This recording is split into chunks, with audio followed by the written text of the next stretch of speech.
हमने तो पहले ही कहा है कि ये सरकार हिटलरशाही की तरफ बढ़ रही है। ये टूट जाए तो हमारे को गुजर नहीं हो क्या मऊती आ जाइए हमारे को नहीं ऐसा नहीं होगा माता जी। ये हमरा कदी अलग भाई हमारे बाबू लोग चलो हमने तो पहले ही कहा है कि ये सरकार हिटलरशाही की तरफ बढ़ रही है। अगर हिटलरशाही की तरफ नहीं बढ़ती तो लेखपाल जो है बिना दस्तखत का नोटिस थमाता है और उसके बाद यहाँ बता रहे हैं लोग कि 10-10, 5-5 हज़ार रुपये का मांग कर रहा है। जनप्रतिनिधि जब जानता हो जो विधायक हो विधायक जानता ही नहीं होगा खैरटिया गांव कौन सा है। नौतन हरदो का टोला खैरटिया भी कोई है, माननीय जी को नहीं पता होगा। तो जब माननीय जी को टोला नहीं पता है तो टोले का दर्द कैसे पता चलेगा। के हिसाब से जो उनका कहना है वो उनका ये कहना है कि कोई यहाँ के व्यक्ति गए हैं हाई कोर्ट और हाई कोर्ट का जो आदेश आया है उसी के अनुपालन में ऐसा हो रहा है। तो मुझे लगता है कि अगर हाई कोर्ट का अनुपालन है तब तो इस पे भाई माननीय हाई कोर्ट के खिलाफ कोई नहीं कुछ बोल सकता, लेकिन जो अनुपालन की स्थितियां हैं वो अच्छी नहीं। अगर माननीय हाई कोर्ट का आदेश था तो इन लोगों को समय दिया गया होता, सामान निकालने का समय दिया गया होता, इनको अपना कटरैन चाहे अपना जो इन लोगों ने रखा था मड़ई टाट जो भी रखा था उसको खाली करने का समय दिया गया होता। लेकिन तुरंत आके जेसीबी से तोड़ देना ये मैं समझता हूँ कि न्यायसंगत नहीं है और ये हाई कोर्ट के भी रूलिंग के खिलाफ है। तो ये अधिकारियों ने यहाँ मनमाना किया है, ये ऐसा नहीं करना चाहिए। अगर जो ऐसा तोड़वाया जा रहा है, अगर जो जबरदस्ती किया जा रहा है, 26 तारीख तक का अल्टीमेटम मिला है, तो आप लोग इस पे क्या एक्शन लेंगे? देखिए अभी हम लोग इस बात को जानने का प्रयास करेंगे कि माननीय उच्च न्यायालय ने क्या आदेश पारित किया है। यहाँ किसी के पास भी माननीय उच्च न्यायालय के आदेश की कोई कॉपी नहीं पकड़ाई गई है और न इनके पास इन लोगों के पास कोई आदेश की कॉपी है। तो पहले हम लोग उसका अवलोकन करेंगे कि माननीय उच्च न्यायालय ने क्या आदेश पारित किया इस ज़मीन के लिए और यहाँ बेदखली के लिए। सरकारी लेटरिंग भी तोड़ा गया यहाँ पे। वो जो भी हो, अभी तो हम लोगों ने मौके पे हम लोग जो चीज़ देख रहे हैं आप चाहे हम वो कह रहे हैं। अब मानिए लेखपाल नोटिस नहीं चिपका है और जो घर में चौका था बेड था वो तो पहले ही मैंने कहा कि अधिकारियों ने जो किया है वो मनमाना कृत्य है। अगर माननीय उच्च न्यायालय का कोई आदेश ही है उसका अनुपालन आपको कराना है तो माननीय उच्च न्यायालय ही कहता है कि समय से नोटिस चपका किया जाए, उनको समय दिया जाए अपना सामान हटाने के लिए। अगर वह स्वयं उच्च न्यायालय के आदेश का अनुपालन करके अपना सामान खाली कर दे रहे हैं तो गिराने की जेसीबी लाने की जरूरत ही नहीं पड़ेगी। अभी जो नोटिस दिया गया है बिना मुहर सिग्नेचर का दिया गया है और कहा गया है कि 6 दिन के अंदर आप लोग अपना अपना सामान निकाल के खाली कर लीजिए। ये नोटिस देख के हमें लग रहा है कि नोटिस भी जो भी कारण हो वह नोटिस जारी करने का तरीका गलत है जी। अगर उस नोटिस पे उस न्यायालय का जो लिखा गया है कि ये तहसीलदार न्यायालय से निकला हुआ नोटिस है तो तहसीलदार न्यायालय का मोहर जरूर होना चाहिए था और वहाँ पे जो अधिकारी हैं जो जारी करता हैं उनके हस्ताक्षर होने जरूरी। यहाँ पे लोग जो है अभी आरोप लगा रहे हैं कि लेखपाल से 5-5 हज़ार रुपये लेखपाल ने लिया है। 17-17 हज़ार भी कुछ लोग रुपया दिए हैं और ये कहीं पैसे के लिए किया जा रहा है। देखिए ये पूरे प्रदेश में ये स्थिति है, अधिकारी कर्मचारी निरंकुश हैं, सरकार जो है वह का इन अधिकारियों पर कोई लगाम नहीं है।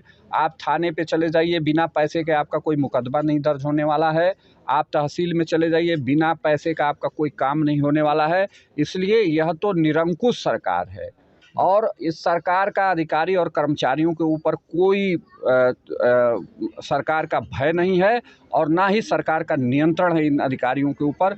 मनमाना अधिकारी कर्मचारी काम कर रहे हैं, पैसा ले रहे हैं तब जाके गरीब का काम कर रहे हैं, पैसा नहीं पा रहे हैं तो जो उत्पीड़ित आदमी है उसी के खिलाफ कार्रवाई हो जा रही है। यहाँ के लोगों के न्याय के लिए सर क्या कहेंगे?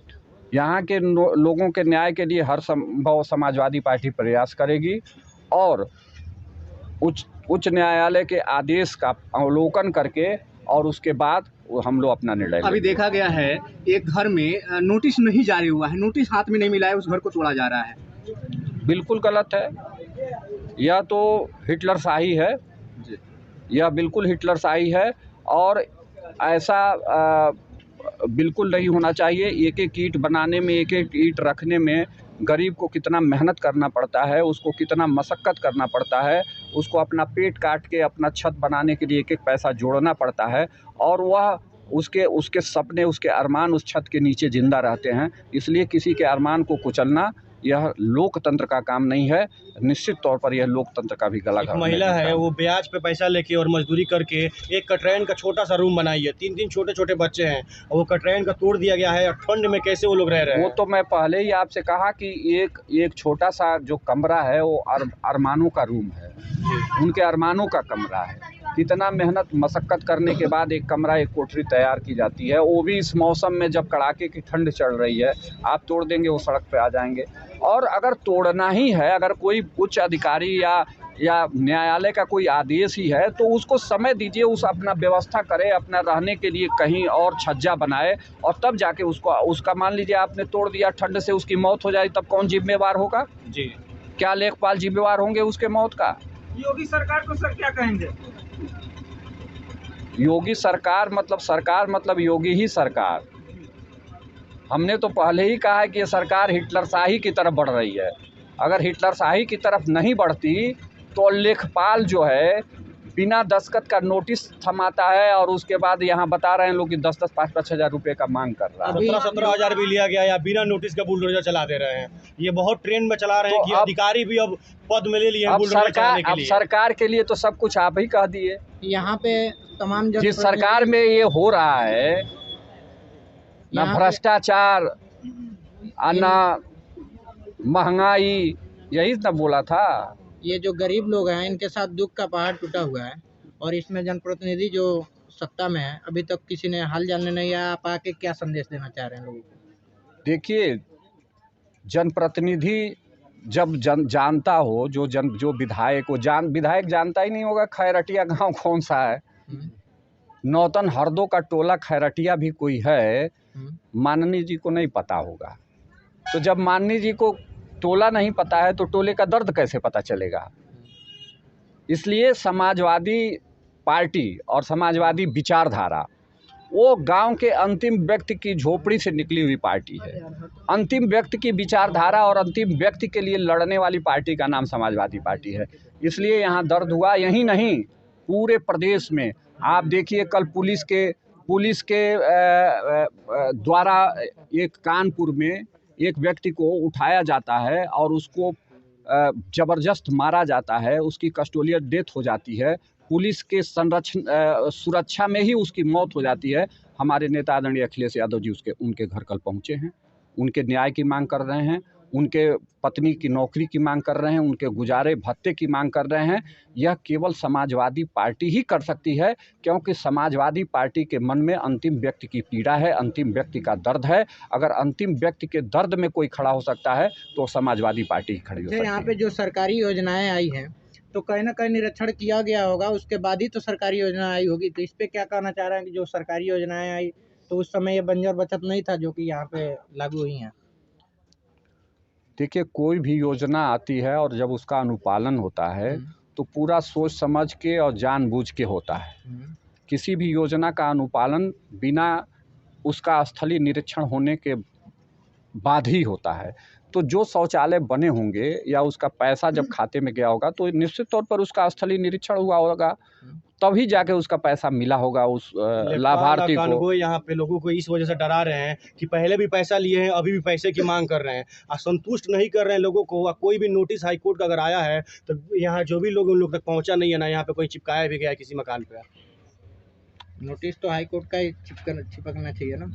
देखिए, हाई कोर्ट के डिसीजन के आदेश में ही जो अभी हम लोगों को नोटिस दिखाया जा रहा था वो तहसीलदार कोर्ट से निकला हुआ नोटिस है, लेकिन उस नोटिस पर ना दस्तखत है, ना मोहर है, ना किसी अधिकारी का दस्तखत है, ना किसी कर्मचारी का दस्तखत है, ना उस न्यायालय का मोहर है। तो उस नोटिस की सत्यता क्या है ये मैं नहीं कह सकता, ये तो जो जारी किया होगा वही जानता होगा। चलिए, बहुत बहुत धन्यवाद आपको। आप सभी लोगों को भी बहुत धन्यवाद। जनहित के मुद्दे उठाने के लिए आप सभी आए और इस मुद्दे को आप लोगों ने प्रमुखता से रखने का काम किया। इसलिए आप सभी चैनल के साथियों को, क्योंकि आप सभी का चेहरा देख रहा हूं मैं, सभी लोग इसी पूर्वांचल, इसी कुशीनगर के उसी गरीब और गुर्बत से निकले हुए लोग हैं। इसीलिए उसकी पीड़ा आप समझें। हमारे वहाँ कहा गया है कि जाके पाँव न फटी बवाई, वो क्या जाने पीर पर आई। जो जिसके पैर में बवाई फटा होगा वही उस बेवाई का दर्द जानता होगा। आप लोग समझते हैं कि एक कोठरी, एक कमरा बनाने में कितना दर्द, कितनी मेहनत सहनी पड़ती है, कितना पीड़ा सहना पड़ता है, और इसीलिए आप उस अंतिम व्यक्ति के दर्द में खड़े हैं, उनकी बात को उठा रहे हैं। आप सभी को बहुत बहुत धन्यवाद।